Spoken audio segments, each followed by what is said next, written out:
Scary दुनिया। रात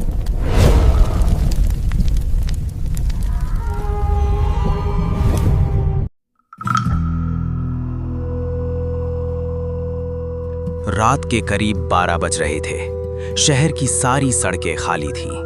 हवा में अजीब सी ठंडक थी, जैसे हवा नहीं, किसी का ठंडा हाथ धीरे धीरे गले को छू रहा हो। मैं उस रात अकेला था। मेरी नौकरी नई थी और मुझे रहने के लिए एक सस्ता कमरा चाहिए था। उसी मजबूरी में मैं एक पुरानी बिल्डिंग में आ गया। बाहर से बिल्डिंग साधारण दिखती थी, लेकिन अंदर कदम रखते ही ऐसा लगा जैसे किसी ने मेरे कानों के पास धीरे से फुसफुसा कर कहा हो, वापस चले जाओ। मैंने अपने आप को समझाया कि ये सिर्फ मेरा डर है। रिसेप्शन पर एक बूढ़ा चौकीदार बैठा था। उसकी आंखें लाल थीं, जैसे वो कई रातों से सोया नहीं। मैंने उससे कहा कि मुझे एक कमरा चाहिए। उसने मेरी तरफ देखा, फिर बिना कुछ बोले रजिस्टर खोलकर एक चाबी आगे बढ़ा दी।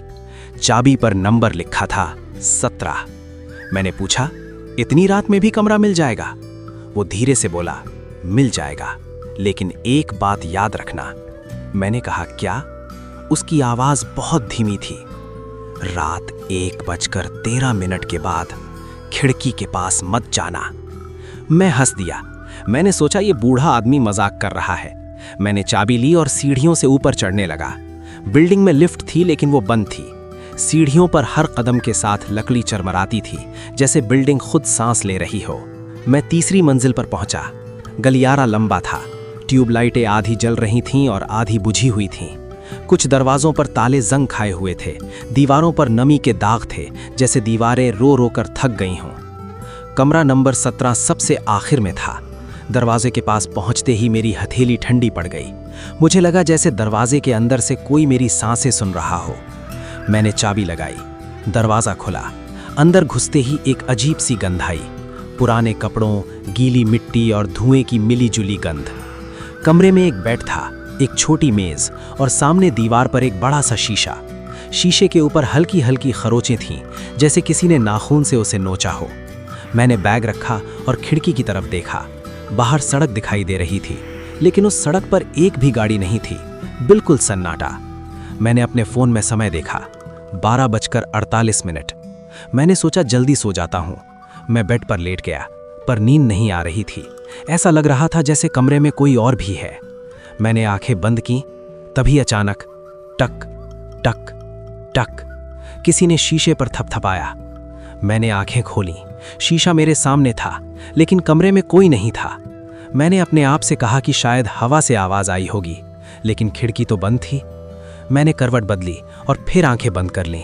तभी वही आवाज फिर आई, टक टक टक। इस बार आवाज ज्यादा साफ थी, जैसे कोई उंगली से शीशे पर दस्तक दे रहा हो। मेरी सांसें तेज हो गईं। मैंने धीरे से उठकर शीशे की तरफ देखा। शीशे में मेरा ही प्रतिबिंब था, लेकिन फिर मुझे एक चीज दिखी। मेरे पीछे बहुत हल्की सी परछाई।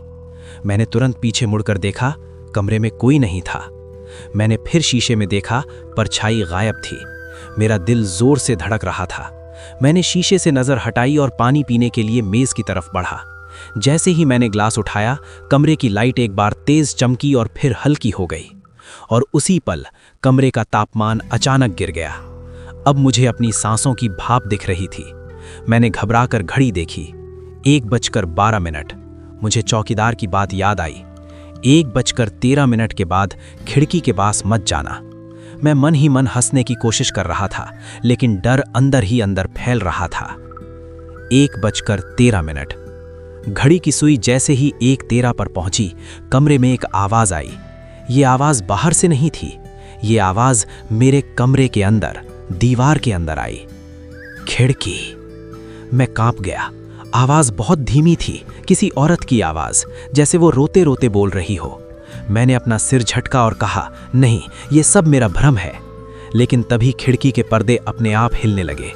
हवा नहीं थी, फिर भी पर्दा हिल रहा था, जैसे कोई अदृश्य हाथ पर्दे को खींच रहा हो। मैंने धीरे से कदम पीछे किए। मेरा पूरा शरीर सुन्न हो रहा था। तभी शीशे से आवाज आई, देखो। मैंने शीशे की तरफ देखा। शीशे में अब मेरा चेहरा नहीं था। शीशे में वही कमरा था, वही बेड, वही मेज, लेकिन उसमें मैं नहीं था।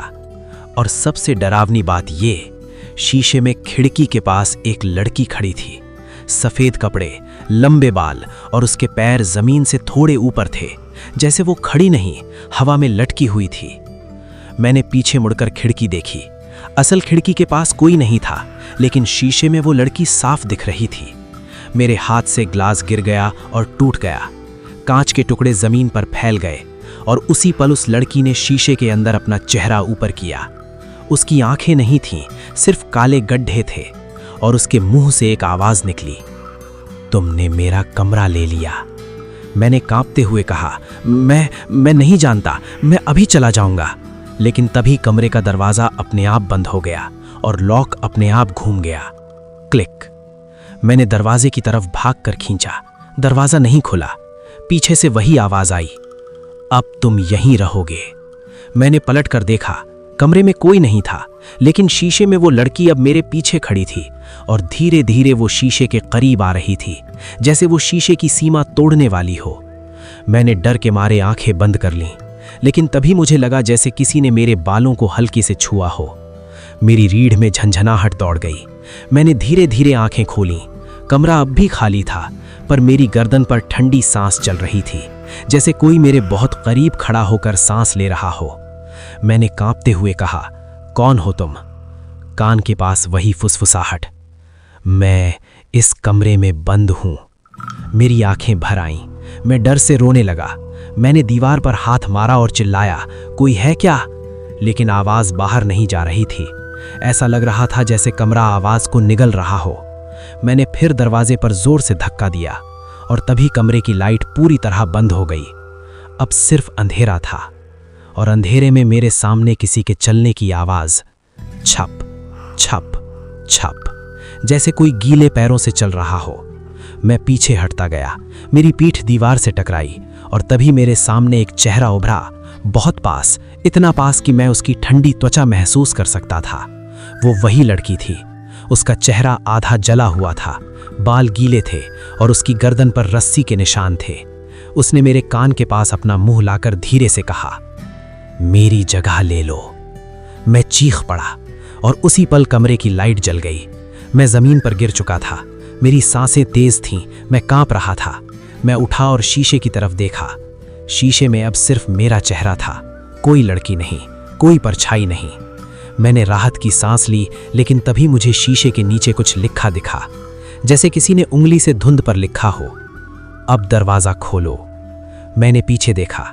दरवाजा खुला हुआ था। मैं बिना सोचे भागा। सीढ़ियों से नीचे गिरते पड़ते उतर गया। रिसेप्शन पर चौकीदार बैठा था। मैंने हांफते हुए कहा, वो कमरे में। चौकीदार ने मेरी तरफ देखा और बोला, तुमने खिड़की देख ली ना? मैंने कांपते हुए कहा, वो कौन है? चौकीदार ने धीरे से कहा, जो भी उस कमरे में रहता है वो एक रात के बाद कभी वही इंसान नहीं रहता। मैंने कहा, मैं जा रहा हूं। मैं बाहर भागा। बिल्डिंग के गेट से निकलकर सड़क पर आ गया। हवा में अब भी वही ठंडक थी। मैंने पीछे मुड़कर बिल्डिंग को देखा। तीसरी मंजिल की खिड़की पर कोई खड़ा था, वही लड़की। वो मुझे देख रही थी। मैंने दौड़ना शुरू कर दिया। मैं भागता रहा, बहुत दूर निकल आया और जब मुझे लगा मैं बच गया, मैंने राहत की सांस ली। लेकिन तभी मेरे फ़ोन पर एक नोटिफिकेशन आया। मैंने स्क्रीन देखी। फ़ोन की स्क्रीन पर लिखा था, तुम भाग नहीं सकते, और उसके नीचे एक फ़ोटो थी, मेरी ही फ़ोटो। लेकिन वो फ़ोटो मेरे सामने से नहीं ली गई थी, वो फ़ोटो मेरे पीछे से ली गई थी और फ़ोटो में मेरे ठीक पीछे वही लड़की खड़ी थी। मैंने डर के मारे फ़ोन गिरा दिया और जैसे ही मैंने पीछे मुड़कर देखा, मेरे कान के पास फिर वही आवाज़ आई, अब तुम मेरा कमरा हो। और उसी पल मेरे पीछे किसी ने धीरे से हंसकर कहा, टक टक टक। अगर आपको ये कहानी पसंद आई हो तो वीडियो को लाइक करें, शेयर करें और चैनल को सब्सक्राइब करके बेल आइकॉन ज़रूर दबाएं ताकि ऐसी ही डरावनी कहानियाँ आपको सबसे पहले मिल सकें।